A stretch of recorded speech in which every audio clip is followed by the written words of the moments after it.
Yinarai assassini airport in Timaya Mojana Nanum Shegu Edigu on my Speaker or any other member presiding shall not retain his original vote whilst presiding. So constitutionally, they were also 137. So Ghanaians should expect that what they have done is also a nullity to quote them if we are to respect the provisions of the Constitution. Standing Order 109 is also itself derived from a constitutional provision of Article 104(2), which reads, "The Speaker shall have neither an original nor casting vote." We all know for purposes of today that the person presiding and the Speaker for today was the Honorable Joseph Osei-Owusu of Bekwai as Speaker. He has no business counting himself among them, and therefore, as far as we are concerned, today's vote reflected another 137 by those who respect the tenets of the Constitution and the standing orders of the Parliament of Ghana. So for the media, I repeat for your ears again, a deputy speaker or any other member presiding shall not retain his original vote whilst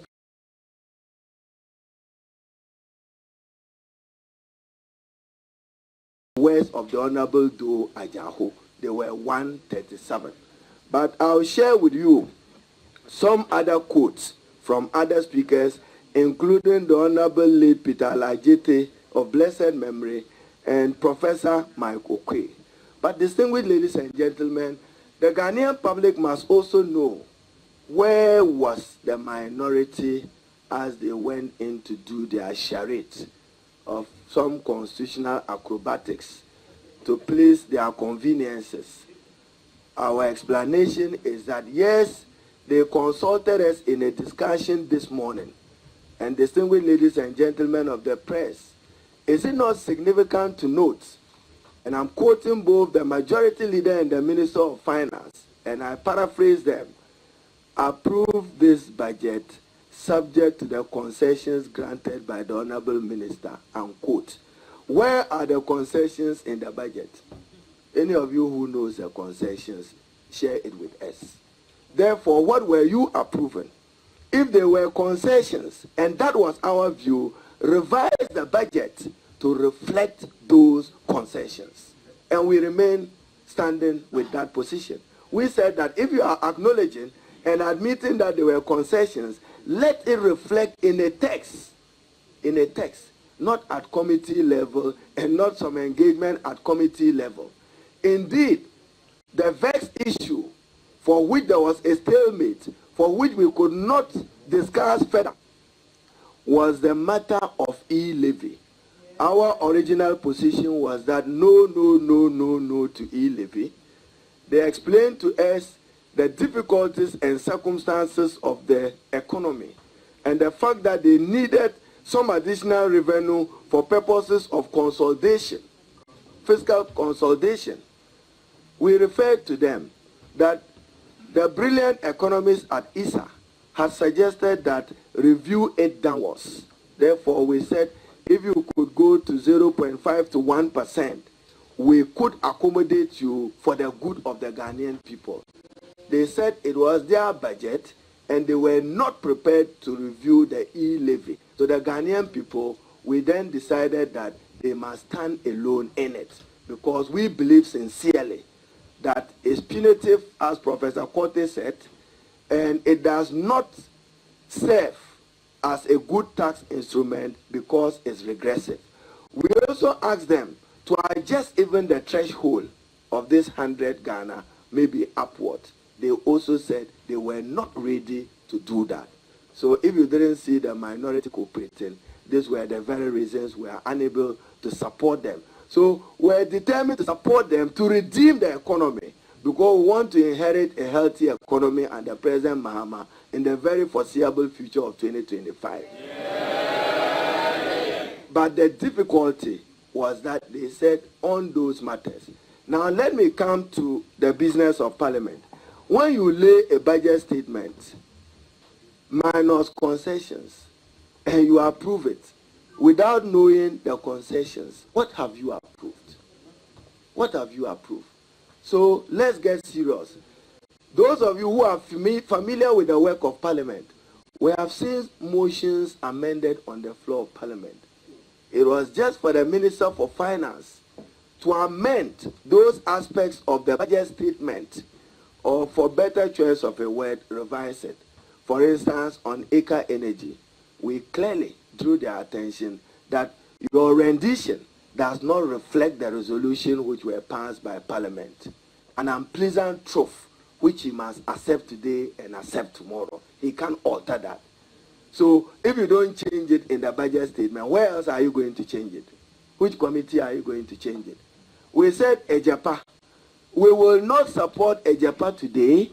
We will not support it tomorrow, because this Minister of Finance have collateralized every opportunity and revenue in order that he can endanger the future for an incoming political administration led by John Dramani Mahama and the NDC. Ghana Exim securitized, Get Fund collateralized, ESLA extended by 9 years when the sunset was supposed to be for 5 years. Therefore, we simply said, don't collateralize our mineral resources. Because even without collateralization, you earn 130 million US dollars every other year. So live with that. So, ladies and gentlemen of the press, we will address a full-scale press conference on all these issues. But we needed to let the Ghanaian people know where we stand. We don't support the e-levy in its form and character as announced in paragraph 315 and 316 of the budget statement. Our indication to them to revise it to take care of the ordinary people, particularly people who depend on $100 remittances from abroad, even when the ranking member of finance schooled them that not all the remittances go to household. Some of it is for purposes of business, capital. As the Honorable Adongo observed, you don't tax capital. So concessions, I want anybody to show to me where they have approved a budget subject to unknown concessions. The concessions are known only to Minister of Finance and to the Honorable Osechi Mensah Bonsu. Is that how the Parliament of Ghana should work? Is that how Parliament should approve a budget policy and economic policy statement of government? We are a very constructive and reasonable opposition. Therefore, we made adjustment. We also further indicated to them that you cannot automatically adjust fees and charges. We said if you want, you can take it to the Public Financial Management Act so that it will be taken care of, but not at the behest of Minister Ken Oforiatta that every other year, automatic 15%. He doesn't have that mandate today, and he won't have that mandate tomorrow. But let me warn that from tomorrow, every other decision of Parliament will be by voting. Let me warn that tomorrow, every other decision of Parliament will insist on minimum numbers of head count. At appropriation and estimates, we will vote on them. And therefore, if this is the way they want us to work, we are very capable of working with them. Therefore, if they claim that they respect the Constitution, they must respect the fact that today's decision is a constitutional nullity, because the Deputy Speaker has no original nor casting vote. Nothing more. And therefore, they were at best 137. I have already warned that cooperation, we should be mindful of the consequence of the lack of cooperation on the Ghanaian people, particularly those who want their salaries paid at the end of January. It was for those reasons we made those difficult overtures to them. Now, for those of you who think that they are right on many of the issues, we will share with you some other details relating to the budget. I don't want to go to the politics of work